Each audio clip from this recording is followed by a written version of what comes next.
Bad news, Dune goes rogue. Oh, from Geeks and Gamers. Wait, this is a year ago. It's before the movie came out. Dune movie controversy gets rogue. Will it go broke? Same from the court. These are all from a year ago. Man, they lose their shit to trailers. Trailers. Another movie came out and they're like, it's actually good. I actually like it. Even though there was like, you know, a bunch of non-white people and women. I don't know what to say anymore.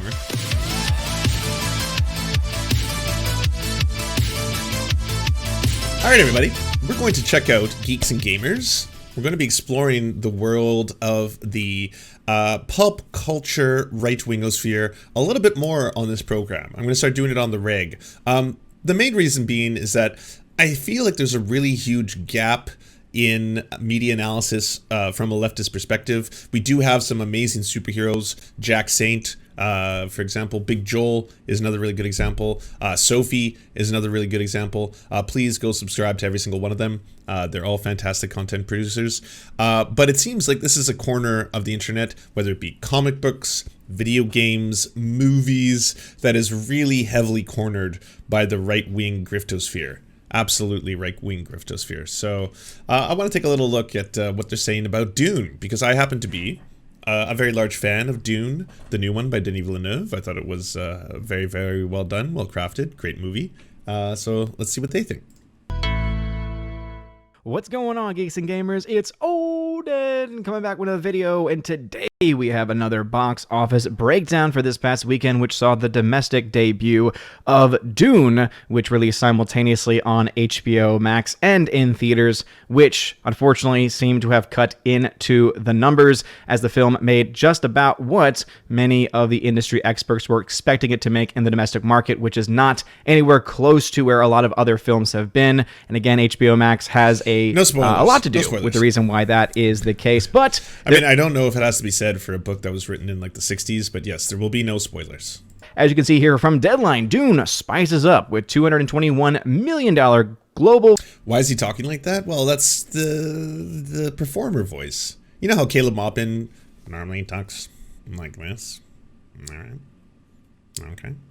When he's doing the streams, but then when you see Caleb Maupin on RT, it's to say that we as people have witnessed one of the greatest moments in our history. Like the cadence changes. Cume an expanded release. Now, what's very important for us to remember is that the film had been around $150 million worldwide before this weekend, and so therefore the $40 million it made roughly in the American, or rather domestic marketplace, and the other $40 million it made also internationally after opening up in a huge number of markets, of which half of that number came from China, I think really kind of spells out the reason why there might be some people that are very much saying, oh, these box office numbers, they're phenomenal, they're amazing. If you look at how they're tracking against all these other films, look at how well they are. They're 20% ahead of this film, 40% ahead of this film.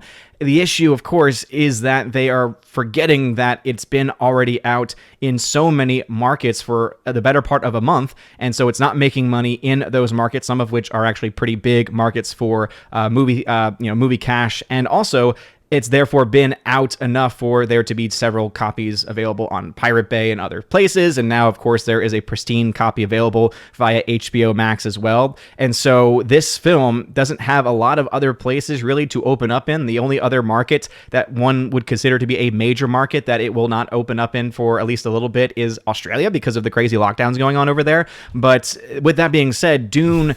Little sprinkle, little spice of politics there. This says Dune struggles at the worldwide box office. So like I pulled these up. The North American box office for Dune was sensational. Dune wormed its way to the top of the North American box office over the weekend, grossing $40.1 million from 4,125 theaters. A solid debut, given that the science fiction premiered simultaneously on HBO Max. That's, again, one of the reasons why that's impressive. But worldwide, exceeding early projections, once again, Dune Part 1 harvested $41 million in its opening weekend at the domestic box office. It was a far away the number one movie in North America, coming in at over $25 million ahead of Halloween Kills. This marks the strongest three-day premiere for any Warner Brothers movie since The Joker, especially impressive considering the availability of day and date streaming on HBO Max. It was just like, I think people wanted to see it in theaters, you know? People wanted to see it. in the big screen, have that experience. This is a career milestone for Denis Villeneuve himself. The director has achieved his biggest domestic box office to date, compared to Arrival and Blade Runner, respectively. Villeneuve's epic likewise won the overseas box office this weekend, taking 49 million from 75 plus countries, ahead of Venom: Let There Be Carnage, to reach a cumulative total of 182 million from international territories. And by the way, the second Dune movie has now been approved and is going to be produced, which is a huge, like, oh, thank the makers. I don't know if y'all saw the controversy. This is totally on the side, where someone was like, Chinese posters are inherently racist because they have removed the black actor from the film. And right away I was like, oh, you meant one of the black actors. But if you didn't know, yeah, she's black. At this point, does not really seem to be in a prime position to at least get to that break-even number of around $400 million worldwide that it needs to make to get to that point. Now, that's not saying it's outside of the realm of possibility. However, as far as being a financial success, seems to be yet another Denis Villeneuve major epic film, which is actually pretty darn good, yet is still not enough to bring in a lot of the typical normie audience that's going to pay to go see a film. And it makes a lot of sense. This is definitely... Okay, so we have our answer. The conservatives and the right wing like Dune. They just, I guess, maybe don't understand the numbers or the projections that are going on. Let's look at Screen Rant for a sec. Quantifying Dune's success outside of its confirmed sequel plans effectively boils down to the box office numbers and HBO Max viewing statistics of the sprawling sci-fi epic. Denis Villeneuve's Dune has been a highly anticipated feature, with Blade Runner 2049, director having been slated to work on the project since 2016. All-star cast, also turned out to be great, which is great. Dune's budget and production costs were reportedly an estimated 165 million. All this number still represents a drop in the bucket compared to projects of similarly grandiose scope, such as Avengers Endgame, Pirates of the Caribbean. That's true. I mean, those Marvel films are done with like $500 million. Dune's marketing, however, has been particularly extensive, with the film's pre-release efforts dancing to the tune of 135 million. Wow, my numbers weren't off. This brings Dune's total cost nicely around at 300 million. Okay, well, it's kind of off. I said 350 to 375, but still 300 million, and it's already made 222 million in its first weekend of release domestically. Well, that's combining both the domestic box office and the international release that was about a month ago. It's considered a well-rounded success, particularly due to the movie's day and date release with HBO Max. This admission is a telling post-pandemic theater landscape, with Warner Bros. Perfectly happy to take a financial hit, provided Dune's debut sparks the start of a successful sci-fi franchise. So the question is, was it a success? Dune's box office performance is certainly a qualified success, with the movie having the biggest opening of any Warner Bros. Movie in 2021, as well as Villeneuve's career. Dune's staggered release across the month, which spans 15 markets, meaning October 24th, 2020. The film has already grossed $223.2 million, despite the US and Canada release still being in their infancy. In these two domestic markets, Dune took an impressive $41 million in the opening weekend. Opening estimates range from 30 to 35 million. The opening weekend take, 17.5 million, came from the first day ticket sales, including 5.1 million from Thursday night. And of course, any like movie premiere, it's like you have a 2-week window with theaters these days before it just starts to like completely go down. And then they're combining that, because this is, I guess, something new, whether or not it's going to combine with HBO Max. If Dune's box office numbers have been a welcome surprise, then the movie's viewership on HBO Max was nothing short of revelatory. Sampa TV statistics acquired by Variety state of Dune, viewed on HBO Max platform, was a whopping 1.9 million US households during opening weekend. This is all the more impressive considering Dune's streaming performance across opening weekend beat releases with supposedly wider audience cache, such as Justice League, which was viewed 1.8 million, while Dune does trail behind HBO Max's comparatively streaming platformers, The Suicide Squad, which had 2.8 million within the same time frame. It's more niche appeal and has a smaller fan base. Yeah, I mean, Dune just as a property, both as a sci-fi series of books and, you know, the 2 TV series that were produced and the old David Lynch film, it's still pretty esoteric. Like, it's still got, it's like, I mean, it's not anymore. Now it's pretty mainstream thanks to the success of this film, but like, when you talk to people about Dune references, they're probably going to be some form of a nerd, in the best way, like the good nerds, not the bad nerds like Steve Jobs. Or I should say Bill Gates more than Steve Jobs, but certain way, and so that seems to answer the question. So basically, without saying it's greenlit, she's saying it's greenlit, which is, I think, kind of just this executive speak for not wanting to commit to anything right now, especially a film that costs 165. Like, it's not quite like Doomcock, where he's like, this is destroying society because we now have prominent multiracial characters. Like, I assumed that was going to be the angle they come from. If you watch Dune, the David Lynch film, like, almost everyone in the movie is white. It's a very white movie. And then Denis Villeneuve did a couple decisions to both make female characters much more prominent centerpieces of his film, as well as make the cast very multiracial, which I assumed just from our history with the Chuds, this was the angle that they were going to come at this from. But instead it seems to be about the numbers. Type in Dune gets woke, you'll get what you want, actually. Is this going to be the quartering, though? Bad news, Dune goes woke. Oh, from Geeks and Gamers. Wait, this is a year ago. It's before the movie came out. Dune movie controversy gets woke. Will it go broke? Same from the court. These are all from a year ago. Man, they lose their shit to trailers. Fucking trailers. Another movie came out and they're like, it's actually good. I actually like it. Even though there was, like, a bunch of non-white people and women. I don't know what to say anymore. Time to cancel Dune. Dune trailer has woke Twitter furious. Wants reshoots immediately. Dune review. The movie we had hoped for. Or the movie we feared. No spoilers. Alright, let's see what they said a year ago. What's up, Geeks and Gamers? It's Jeremy coming to you with another video. And today we are going to talk about the upcoming Denis Villeneuve film, Dune. And there's a lot of fanfare around this film, mainly because Denis Villeneuve is such a popular director. And I'm a big fan of Denis Villeneuve as a director based on the films I've seen from him. He's very good and he has a really strong fan base. Dune, I am not familiar. Wait, have I been mispronouncing his name all this time? It's not Villeneuve, it's Villeneuve. So anything that I'm going to speak on in reference to that is specifically what the article is going to be telling me. I can't form an opinion on any of these things, but I did see... But here comes a fucking 9-minute video about it. The pictures that were released today, and they looked good from that perspective, from me seeing those... Hey, Pandanom14, thanks for the Prime. Dune is about Jeff Bezos. It's true. Bezos is trying to harvest the spice. Images and not having any context whatsoever. I thought they looked really good, and with Denis Villeneuve being the director, that made me excited. But once you get into this article a little bit, it doesn't sound very promising at all, and this is par for the course in Hollywood. So again, if I mispronounce words or any of these characters' names, I apologize in advance. Or the name of the director, who I'm supposedly a huge fan of, but Let's get into the article right now. Sharon Duncan Brewster confirmed as race and gender swapped Luette Kynes. Is it Kynes? Kynes? Maybe? Let's go with Kynes in Dune film. Plus other heavy indicators, film will be woke. I'm sorry, I know this is like fucking ridiculous, but like of all the ways to read these names, like kindness, let's go with kindness. The upcoming Dune film will feature a race and gender swapped kindness with Sharon Duncan Brewster playing the character. Not only will the character feature this race and gender swap, but comments from the cast and director indicate the film will be woke.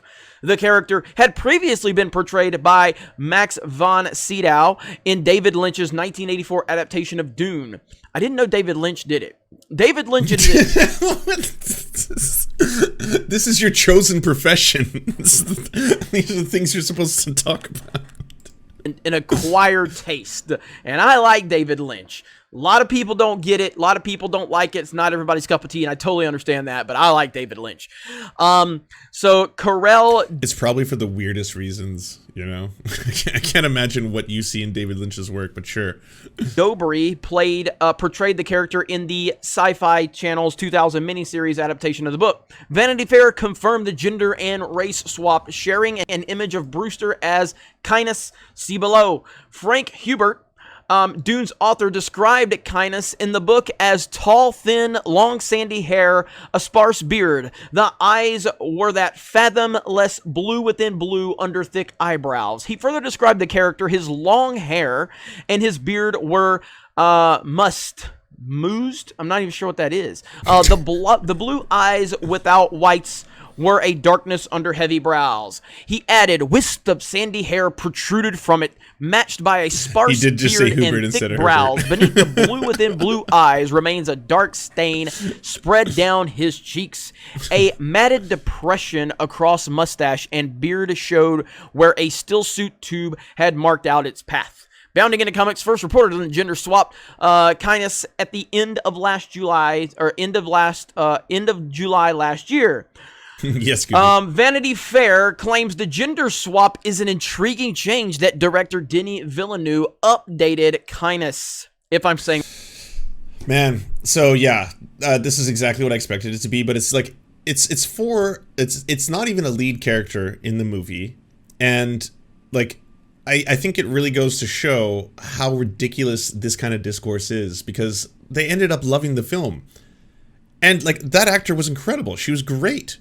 At no point when I was watching that, maybe because I only watched I've seen the old TV shows, both Dune and Children of Dune and the old David Lynch one, but I've never read the book series. So for me, I guess, as a non-book reader coming into that, I didn't notice any of this. I was not sitting there and I was like, well, this is odd. It's quite strange that a black woman is in this role, a role that was previously held by a white man, but I don't know. I guess I'm gonna have to endure a little woke in my film to enjoy this experience. saying that right, I apologize if I'm butchering that.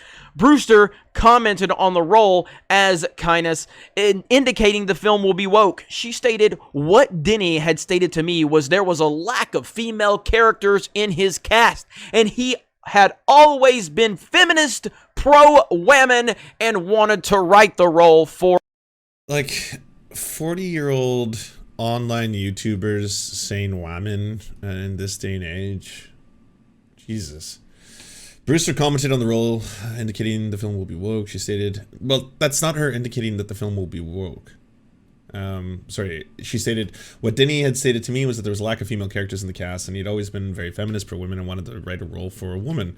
Like, at the end of the day, these directorial decisions ended up producing a film that you ended up loving. Like, maybe this is a lesson to all the online outrage right-wingers that this stuff doesn't matter, you know? Like, it's a good thing. It's a good thing to have this kind of representation. It's a good thing that, like, you know, half the human population has more prominent roles in women other than just being the sex vessels.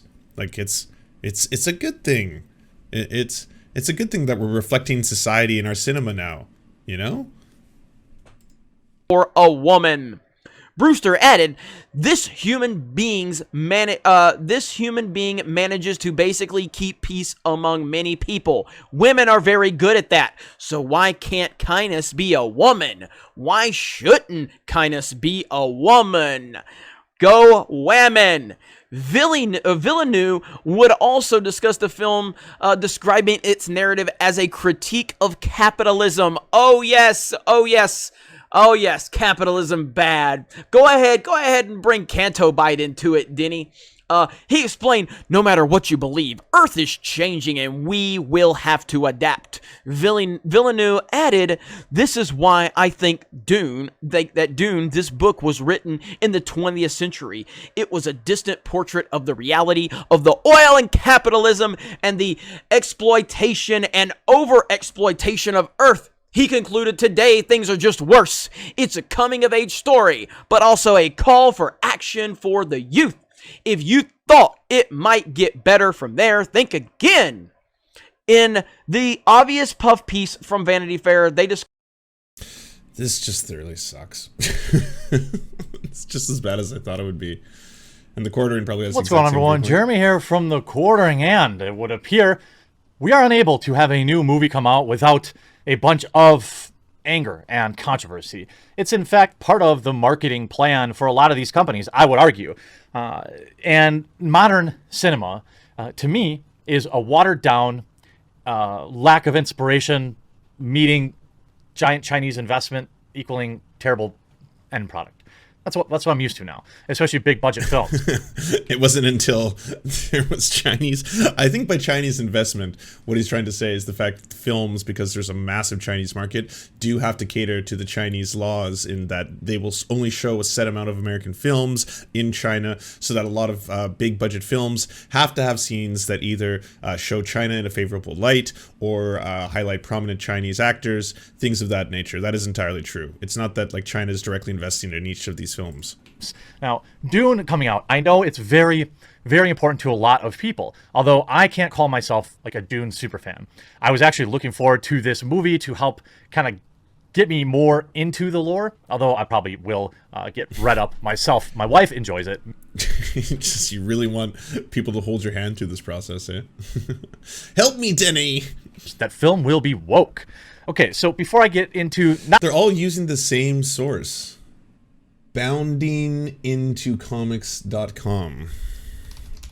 Says dangerous leftists at SAG after endangering people's lives with stupid diversity and COVID rules. Original SNL cast member Garrett Morris defends Dave Chappelle. Schools woke the Hollywood Reporter, senior writer on gender. Lightyear director implies Tim Allen is never considered to voice Buzz Lightyear. Warner Brothers voices support for Doug Gray Scott and Batwoman scandals. Ruby Rose doubles down. Amazon releases main trailer for Wheel of Time. So yeah, I think you know where they're all getting their information from. RoboCop director Paul Vernon's new movie Benedetta causes controversy for portrayal of a homosexual nun. Yeah, so this is all just like culture war issues fused with pop culture. So that's where it all comes from. Neat. It's not going to be a sponsor. I just want to say it. A common misconception is that because the character is now... Keynes is also a different character in the movie in a few other ways. It's called adoption. Mr. Quarter Pounder. Completely agree. Hey, everyone, go follow Sophie's channel. Good to see you again. Verhoeven's new movie, Benedetta causes me to get hot and bothered, mate. I gotta see this trailer. Let's say gender swapped. That it's automatically woke. I don't know if that's necessarily the truth. However, when you pair that with other information, when you hear how these Hollywood producers are talking in these particular cases, you know, it's time for a woman. It's time for a female Ghostbusters. We need a strong, powerful Terminator woman. Yeah, everyone loves Ocean's 11, but now let's have a woman. See what I was talking about? The whole woman drop. It's a thing. And do it. It's not just that, but what it really is when it comes from people that have a history of talking about things, it won't be like, TOS safe. Okay, representation and underrepresentation and you know, all these other type of things. What is the motivating factor for the race and gender? Don't watch the trailer on stream. Simply okay, to push your political narrative, then I think you can argue that the film has some woke elements to it. Does it necessarily mean the film's going to be bad? No. I mean, I'd say the Why did you all lose your minds over a trailer and now they all love it? I wonder what the Quarterings like modern day. Is there anything about this? Cuties, creepy new report. LeBron roasted. Hilarious woke failure. China does it again. Dune busted for removing Black Asterisk. Hey, I was talking about this earlier. Huge revelation. She's in really big trouble now. Chappelle documentary pulled. Wait, it wasn't pulled? To the transgender. Dave Chappelle film pulled over Netflix controversy. Oh wow, that is a misleading clickbait Quartering. Lunatic leftist pizza guy meltdown. YouTube bans Let's Go Brandon. Embarrassing. So yeah, I guess the consensus amongst the chuds was that Dune good. Guess a year ago when we flipped out about the trailer, we should have just watched the movie first. But yeah, that's about it. Whammon. It's always indoctrination enforcing wokeness.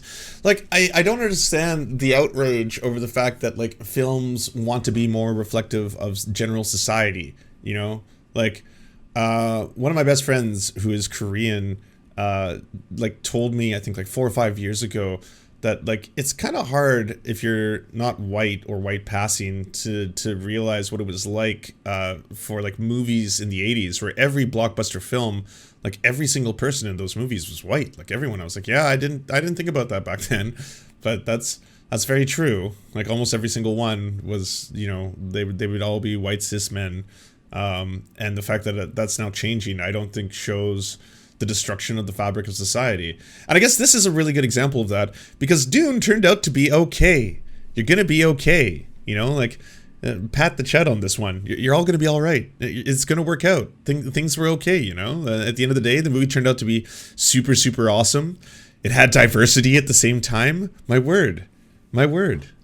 I wish the left was as powerful and influential as they portray us. Well, that's the other thing. This has nothing to do with like the woke left agenda and CRT being taught in schools.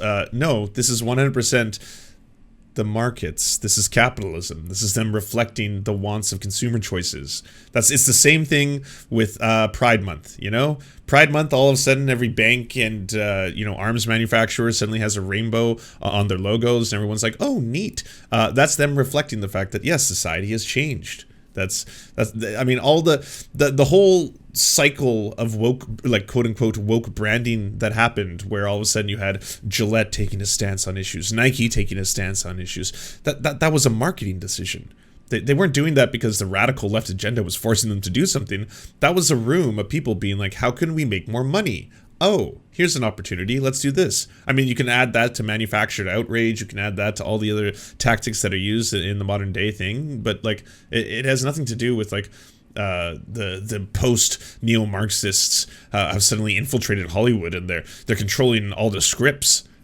I mean, as we were witnessing earlier, the scripts can get changed by the Pentagon, not by the left. Anyways, I think the takeaway from all this is that Dune was dope. Everyone should go see it, and it's very great. Do you enjoy the Serfs but prefer not to have to use your eyeballs? Many are saying this. Well, we've got the solution for you. It's the Serf Times in podcast form, available on most major podcasting networks now. If you enjoy it, please consider leaving a good review and feedback because it really helps the show out, apparently, and it's free, just like the podcast. To our gods, Xander Corvus and Peyton L. Just, we will build a ladder to heaven to deliver you the daily news. To our monarch, Tom Spiker, we are your most humble of clownish jesters. To our lords, Trevor R. and Alexander Thaler, you have our undying fealty. To our knights of the round table, Nate, that one guy, Hagbird Celine, Matthew Scarborough, Stellar Vision, Ariana McCarthy, Daniel Sutton, Ants Are Still Running the World, Coulter Smith, Tom Groh, Val 9000, Jenna Tal, Quiet 185, Anna Loves Riley, Riley and Anna, Omni, Poodlehawk, The Tim Caucus, Multimondi, Trevor Janis, Lemmy 101, Anthropophojack, Saren 42, Chronic to Hemphog, Catherine, Radical Maniac, Ramon Acosta, Incosin, Violent Orchard, Sophie Baby, Political Puppy, Andreas Chiringuito, Zach Christensen, Josh Mickelson, Todd Buckingham, and Todd Lajeunesse. We shall meet you in the tavern, and we raise a drink, and we salute you.